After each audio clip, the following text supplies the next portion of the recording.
Mas no dia 8 de janeiro, nos acampamentos, nas manifestações em 7 de setembro, tudo isso eram atos aleatórios, tudo isso foi construído pela organização criminosa e rapidamente agora sim, rapidamente, como eu disse, presidente, uma imagem vale mais do que 1000 palavras, por favor. Aquela? E eu... Nós começamos com... No nosso Supremo Tribunal Federal. Se isso não é ameaça, isso grave ameaça, não acontece. Temos um ministro dentro do Supremo que ousa continuar fazendo aquilo que nós não admitimos. Logo, um ministro que deveria zelar pela nossa liberdade, pela democracia e pela Constituição, faz exatamente o contrário. Ou esse ministro se enquadra, ou ele pede para sair.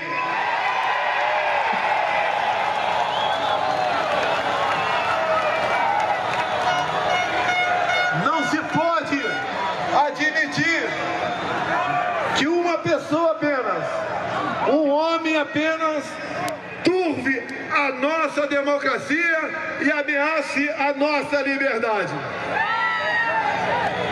Dizer a esse ministro que ele tem tempo ainda para se redimir, tem tempo ainda de arquivar seus inquéritos. Arquivar os inquéritos. Ou melhor, acabou o tempo dele. Alexandre de Moraes! Deixa de ser canalha!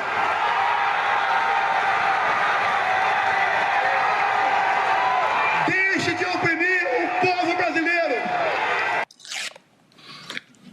Eu pergunto, e obviamente é uma pergunta retórica, e aqui foi dito corretamente, nesse plenário da primeira turma, que o que nós decidimos aqui vale para todos os tribunais e todos os juízes do país. Algum de nós aqui, e o nosso eminente decano, algum de nós permitiria e afirmaria que isso é liberdade de expressão e não crime, se um prefeito, numa cidade do interior, mediante milhares de pessoas, insuflar o povo contra o juiz da comarca, dizendo que não vai mais cumprir decisões do juiz da comarca?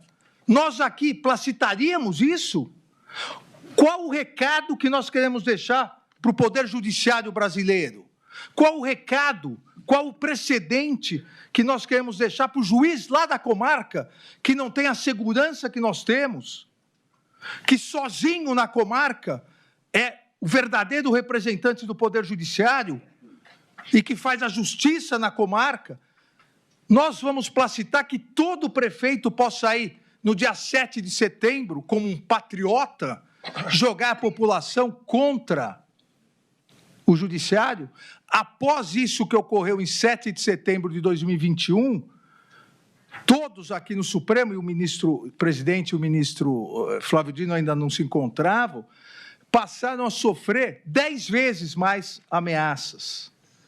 E eu, obviamente, 1000 vezes mais ameaças. Isso não é uma grave ameaça ao funcionamento do judiciário?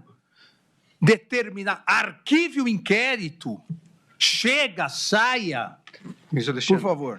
Me parece que essa figura, eu vou tratar no meu voto, é uma coação institucional, que me parece própria dos crimes contra o Estado Democrático de Direito. Então, coagir uma instituição para que se arquive algum inquérito, para que se arquive um processo, isso é inadmissível e faz parte dos crimes contra o Estado Democrático de Direito. Exatamente, porque nesse dia fui eu.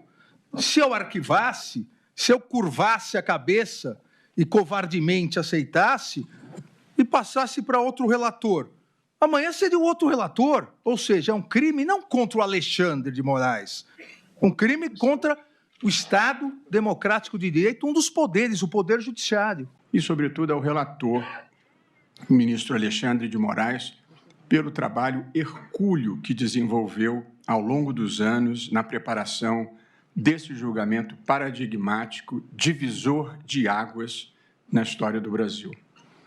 E quero aqui repetir uma vez mais: tratou-se de um julgamento público, transparente, com devido processo legal, baseado em provas as mais diversas, vídeos, textos, mensagens, confissões.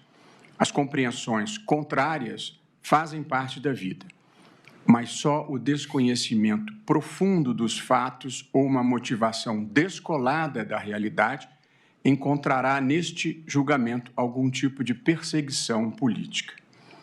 A vida, no entanto, é plural, assim como também é este tribunal. E, por essa razão, não quero deixar de manifestar respeito e compreensão pela posição divergente. Pensamento único só existe nas ditaduras. Na vida democrática, antes da ideologia, antes das escolhas legítimas e das diferentes visões de mundo, tem de existir o compromisso com as regras do jogo, com as instituições e com o respeito aos resultados eleitorais. Essa é a mensagem mais importante desse julgamento. Concluo, portanto, o tribunal cumpriu missão importante e histórica de julgar, com base em evidências às quais todos têm acesso, importantes autoridades civis e militares pela tentativa de golpe de Estado. Ninguém sai hoje daqui feliz, mas a gente deve cumprir com coragem e serenidade as missões que a vida nos dá. E é por isso mesmo que eu estou aqui. Acredito que nós estejamos encerrando os ciclos do atraso na história brasileira, marcados pelo golpismo e pela quebra da legalidade constitucional. Sou convencido que algumas incompreensões de hoje irão se transformar em reconhecimento no futuro. E desejo, muito sinceramente, que estejamos virando uma página da vida brasileira e que possamos reconstruir relações, pacificar o país e trabalharmos por uma agenda comum verdadeiramente patriótica, com as divergências naturais da democracia, mas sem intolerância, extremismo ou incivilidade. Que possamos iniciar uma era de boa-fé, boa vontade, justiça e prosperidade para todos. Por delegação do presidente da turma, Cristiano Zanin, eu declaro encerrada esta sessão. Muito obrigado a todos.